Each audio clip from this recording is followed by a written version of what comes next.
Claramente no se puede. Si esto no sucede, se trata de hacer un lock de antibióticos, de pasar los antibióticos por este catéter y ver qué es lo que sucede con el paciente. Esto siempre y cuando se trate de ciertas infecciones bacterianas controlables. Si lo que nosotros encontramos es una infección a hongos, ahí se retira el catéter inmediatamente. ¿Sí? ¿Qué es lo que dicen estas guías? Bueno, evitar en adultos la vía femoral, como todas las guías que se dicen. En pediatría la vía femoral es una vía de elección, no presenta más infecciones que la vía yugular o que la vía subclavia, y la vía subclavia es mucho más riesgosa, el riesgo de neumotórax en pediatría es muy alto. La habilidad que tenemos para colocar vías en la vena subclavia es muy baja, y la dejamos para los catéteres semi-implantables o implantables que se colocan en quirófano.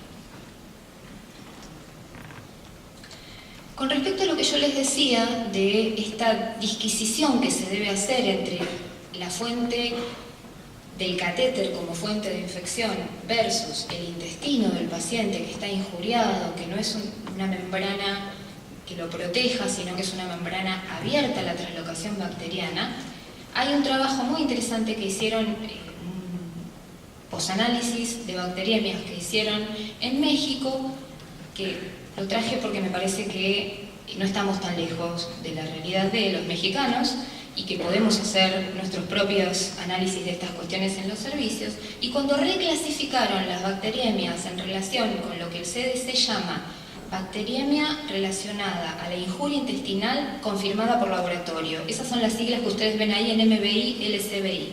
Eso significa injuria de la mucosa intestinal con bacteriemia confirmada por laboratorio.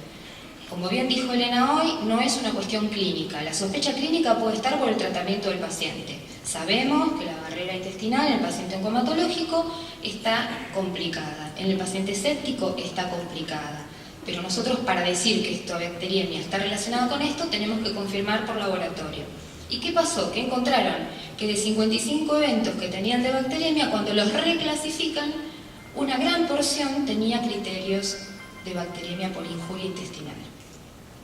¿Qué factores de riesgo encontraron? Cuanto más chiquitos, más probabilidades de hacer este tipo de bacteriemias.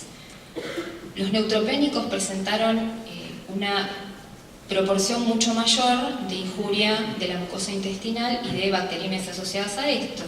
La exposición previa a quimioterapia, que trae como consecuencia no solamente la neutropenia, sino la injuria intestinal, y el número de días de hospitalización. Que esto también puede estar asociado, si uno lo piensa desde la terapia intensiva exclusivamente, a tal vez episodios de sepsis de otros orígenes que no tengan que ver específicamente con el catéter. Estos son los catéteres habituales que ustedes, los que hayan hecho terapia intensiva, hayan trabajado con adultos o hayan trabajado con niños, conocen, son los famosos catéteres de corta duración, catéteres Arrow, vía central, se colocan por punción, se progresan con una cuerda de metal, se colocan y duran el tiempo que duran. ¿Sí? No suelen dejarse más de 15 días en pediatría, pero a veces duran un tiempo largo, como no hay recomendaciones específicas de cuánto tiempo. Y los que ustedes ven abajo son los catéteres de hemodiafiltración que yo les mostraba en la foto inicial del paciente. Se pueden colocar en cualquier acceso vascular central, también se colocan por punción. Y se deben retirar lo antes que se pueda. Después vamos a hacer una pequeña disquisición acerca de cómo se tratan esos. ¿Y cuáles son las complicaciones más importantes que tiene colocar este tipo de catéteres? Punzar una arteria en lugar de una vena y que esto haga un hematoma, ¿sí? Que depende de dónde los coloque, si los coloco en el tercio superior, que hagan hemotórax o neumotórax. Y esto es lo que se ve habitualmente como complicación de una vía central de escaso tiempo de duración, ¿sí? Estos son los catéteres periféricos centralizados, los famosos PIC o vía percutánea, que les colocamos las enfermeras, tanto de neonatología, de pediatría, como hoy en adultos también. Porque hay de French más grandes, o sea, de diámetros mayores, hay de 2 y 3 luces, depende de lo que uno necesite infundir.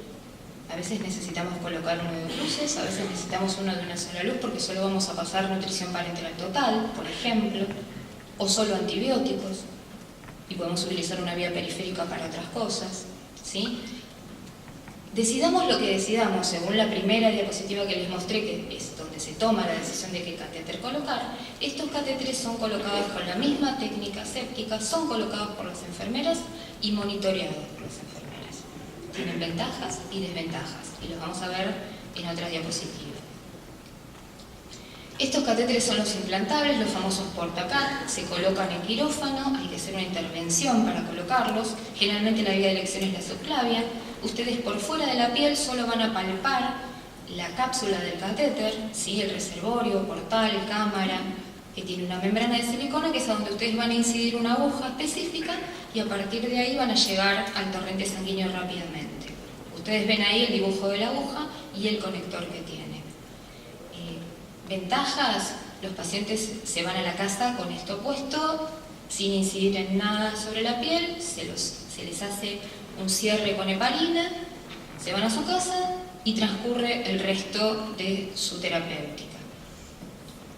Esa es la ventaja. La desventaja en terapia intensiva en agudos es que nosotros trabajamos con pequeños volúmenes de infusión y cuando los pacientes llegan a terapia intensiva con inotrópicos o vasopresores colocados por un catéter implantable, el riesgo que tenemos de que se ocluya es mayor.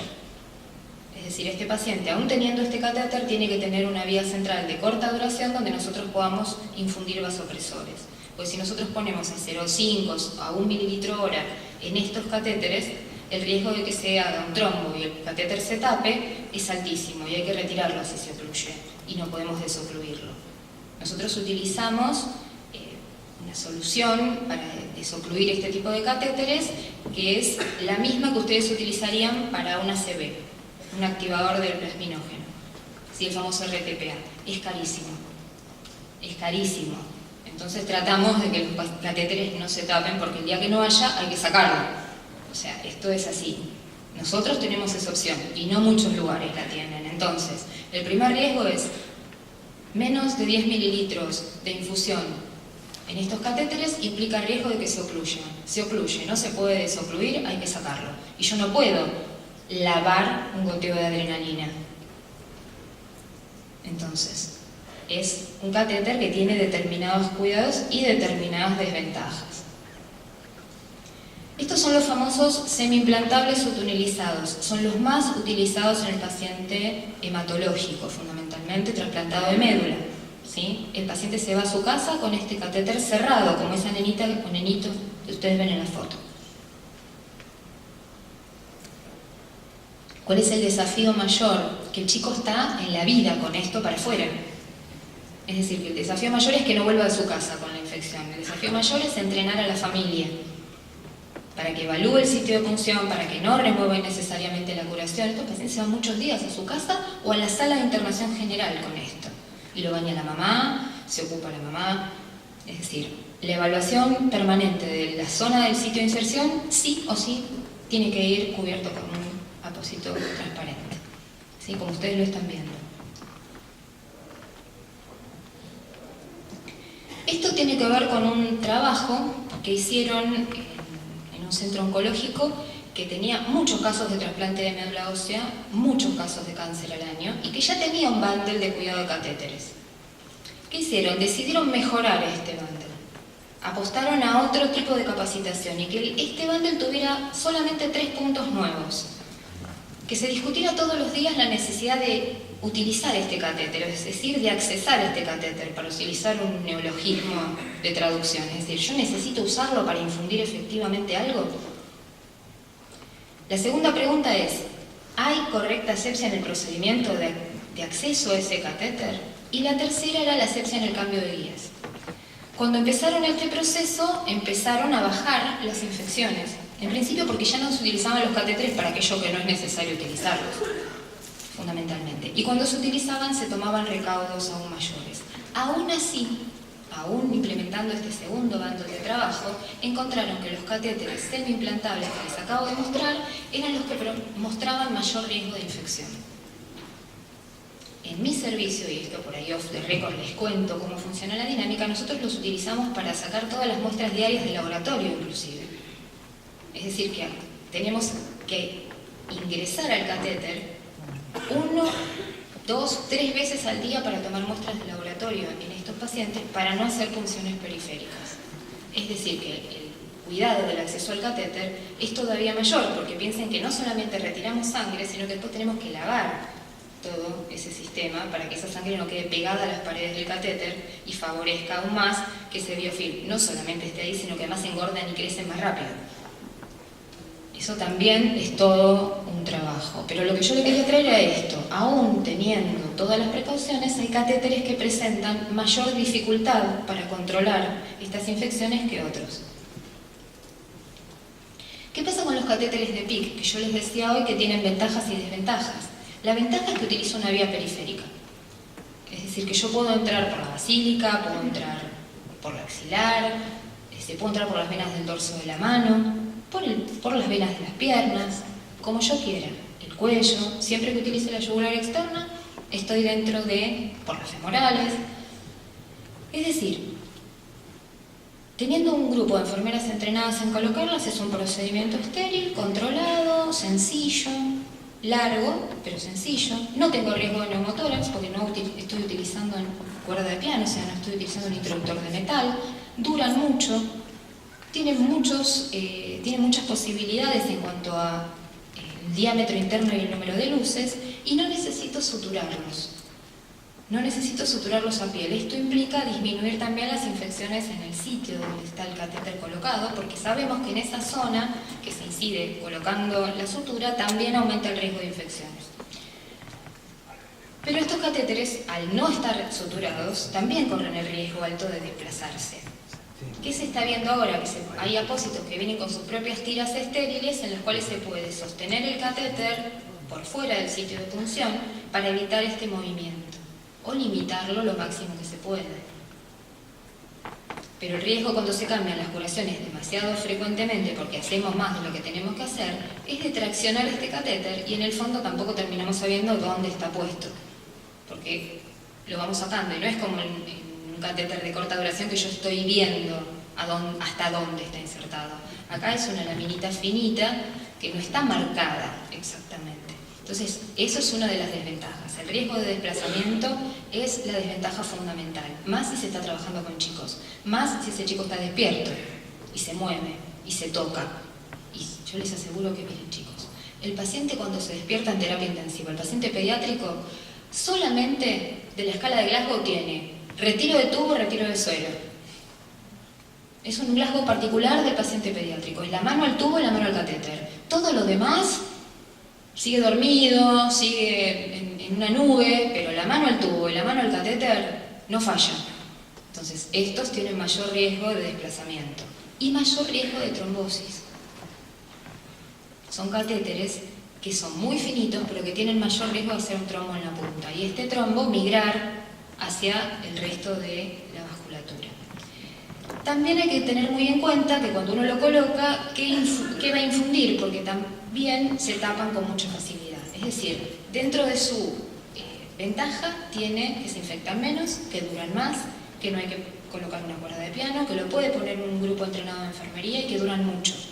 Por otro lado, se pueden desplazar, se pueden ocluir y yo no puedo pasar grandes flujos. Si yo quiero pasar una expansión a 500 mililitros hora, no voy a poder, porque la distensibilidad del catéter es mínima.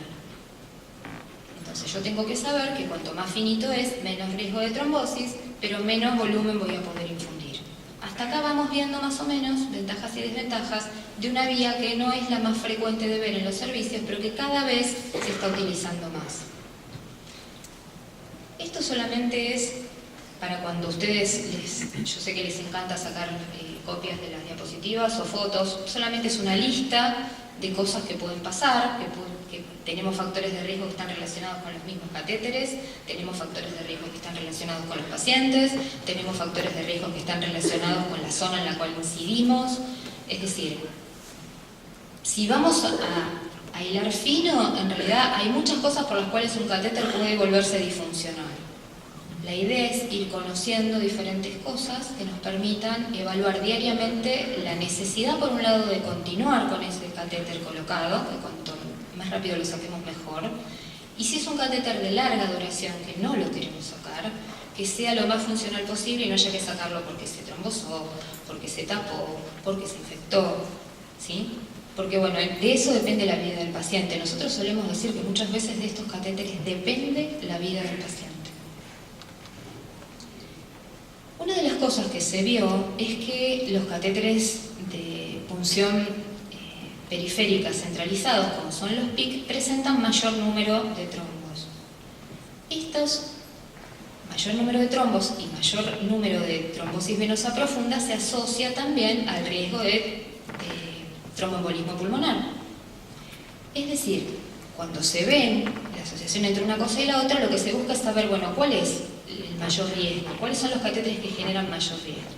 Y lo que se vio es que los catéteres que mayor riesgo producían de trombosis con aumento de riesgo del tromboembolismo pulmonar eran los catéteres que eran más gruesos, con más número de luces y los que se colocaban en miembros superiores. Es decir, que también en este caso, no solo desde el punto de vista de lo infectológico, que es un punto a tener en cuenta, sino también desde el punto de vista de la prevención de riesgo de trombosis, uno debe elegir el menor número de lumen posibles, el menor número de luces posibles. No solo porque voy a tener menos puertas de entrada, sino porque está demostrado que aumenta el riesgo de hacer trombosis venosa profunda. Este es un estudio bastante significativo porque son muchos catéteres colocados. ¿Y qué es lo que se plantea entonces como conducta para prevenir esto? Y bueno, acá hay varias cosas que yo creo que cuando uno va a insertar un catéter, va a decidir qué catéter va a poner, va a decidir dónde lo va a poner, cómo lo va a poner y en qué paciente, tiene que tener en cuenta también este tipo de cosas. Además de todo eso en mente y la terapéutica y todo lo que yo les dije, prevenir desde el vamos, no tener que retirar un catéter en estas situaciones. Sobre todo, y esto lo estábamos hablando de la mañana con las chicas, porque muchos de estos episodios de trombosis venosa profunda son asintomáticos. Si yo no los voy a buscar por ultrasonografía, no me entero que están. Me voy a enterar mucho después. Y en pediatría no es muy frecuente que estemos familiarizados con el uso de la ultrasonografía. Ni para colocar las vías todavía, ni para monitorear las venas previamente a la colocación. Pero lo que recomiendan es que uno las evalúe previamente, antes de colocar un catéter. ¿Sí? Que elija venas de gran calibre. Nosotros en pediatría elegimos lo que podemos, pero los que hacen adultos tienen la opción de elegir vías de mayor calibre. Que lo saquemos lo más rápido posible. Esto no resiste la menor crítica. Cuando un catéter no se necesita, se saca. Que trabajemos con un lumen único o con catéteres de menores a 5 French, porque ustedes vieron en la diapositiva anterior que va subiendo muchísimo la probabilidad de hacer trombosis. Que elijamos bien un diámetro entre el tamaño del catéter y el tamaño de la vena. Como en cualquier catéter, no puede estar pegado a la pared de la vena y entrando con vaselina. Tiene que haber una distancia que permita que la sangre fluya y esto no genere trombos. ¿Sí? En el caso de los adultos, evaluar que si el catéter va a estar colocado mucho tiempo y el paciente va a estar inmovilizado, necesita profilaxis para la trombosis venosa profunda. En el caso de niños, nosotros no hacemos profilaxis, hacemos tratamiento. Entonces hay que irlo a buscar, es más difícil. No lo puedo prevenir desde afuera con heparina. Estratificar el riesgo, es decir, necesito tener una escala de valoración o una forma de valorar qué pacientes van a estar más en riesgo que otros de desarrollar este tipo de cosas, porque no todos los pacientes hacen todo el tiempo. Y por último, asegurarse que el tip del catéter esté colocado en vena cava inferior o en vena cava superior, depende de donde yo haya colocado el catéter. Y esto se hace por control radiográfico con una placa con contraste. Si no lo hacemos de esa manera, no estamos seguros de dónde está colocado el catéter. Requiere contraste. Dos palabras acerca de lo que tiene que ver con el LOC antibióticos versus el LOC con heparina. Hay un trabajo que demuestra que es bastante interesante porque es un metaanálisis donde tomaron tanto pacientes neonatales como adultos y pediátricos y vieron qué relación había, ¿sí?, entre las infecciones asociadas a catéter, si los catéteres se sellaban con heparina versus un LOC antibiótico. Cualquier antibiótico que estuviera recomendado en esa institución. No señalaron un tipo de antibiótico en particular. ¿Qué tipo de pacientes eran? Eran pacientes que se iban, en su mayoría, a ir a la casa con sus catéteres. Esto no es válido para catéteres de corta duración, como puede ser una vía central común. Esto es para catéteres implantables, semi-implantables o PICS, ¿sí? ¿Y qué encontraron? Que el uso de LOC con antibióticos se había disminuido en un 69% la bacteriemia asociada a catéter. Y también la bacteriemia asociada con la infección del sitio de punción. Perdón, no la bacteriemia, la infección del sitio de punción. Pero más allá de esto, que es interesantísimo, lo que encontraron fue que no se les ocluían más que no poniéndoles heparina. Y esto también es para quitar un poco también el fantasma de que si yo sello un catéter con LOC antibiótico y no le puse heparina, el catéter va a volver de la casa con el paciente con el catéter ocluido. Esto no es real, no es así, ¿sí? Lo que sí demostraron, como muchos otros estudios demuestran, que no hubo incidencias en la mortalidad. Es decir, si el paciente hizo una infección con una sepsis y un shock séptico y se murió, se murió. No es que haberle hecho el LOC antibiótico va a disminuir la mortalidad de estos pacientes. Va a disminuir el riesgo de infección en un 69% en este caso, que no es poca cosa. En este tipo de pacientes, en los pacientes que se van a su casa con catéteres de larga duración, implantables o semi-implantables. Acá tienen el plot del diseño, donde dio claramente a favor del uso del LOC antibiótico. Y para cerrar esta charla, que realmente es una charla muy introductoria, muy sencilla, donde quise mostrarles un montón de variables a tener en cuenta cuando uno trata pacientes con este tipo de catéteres, que es cada vez más, porque bien como dijo hoy Clara en la mañana y como dijo Silvina, cada vez hay mejores tratamientos para los pacientes, cada vez se trasplantan más pacientes, cada vez los pacientes con cáncer se tratan más tiempo, cada vez las técnicas dialíticas funcionan un poco mejor, entonces el paciente está más tiempo vivo. Y bueno, yo creo que lo fundamental, y es que es lo que hemos logrado en algún punto consensuar en el servicio en el que yo trabajo, es trabajar en equipo. Tener en claro qué cosas tiene que hacer la enfermera, qué cosas son de su exclusivo control, dónde está el límite, quién manipula los catéteres, cómo debe hacerlo, y no poder escudarnos en la delegación de determinados cuidados porque estamos sobrepasados. Porque realmente yo viví otras experiencias de trabajo donde el número de enfermero-paciente era mucho más complejo que uno, y las infecciones repican. Las infecciones aumentan, las oclusiones de los catéteres aumentan, los desplazamientos de los catéteres aumentan. Entonces, evaluar qué tengo en el servicio para hacer normas claras y consensuar y ponernos de acuerdo quién va a hacer cada cosa y si se va a hacer de determinada manera, que alguien esté observando cómo se hace. Y esto también es una discusión bizantina en el equipo. ¿Quién observa a quién? Bajar el ego de cada grupo de trabajo, decir, bueno, vos vas a poner un catéter, yo te voy a mirar a ver si lo estás haciendo bien. Vos lo vas a curar, yo te voy a mirar a ver si vos lo estás haciendo bien. Yo lo voy a hacer, vos me vas a mirar y yo me voy a bancar que me digas que me equivoco. Creo que el punto es el trabajo en equipo.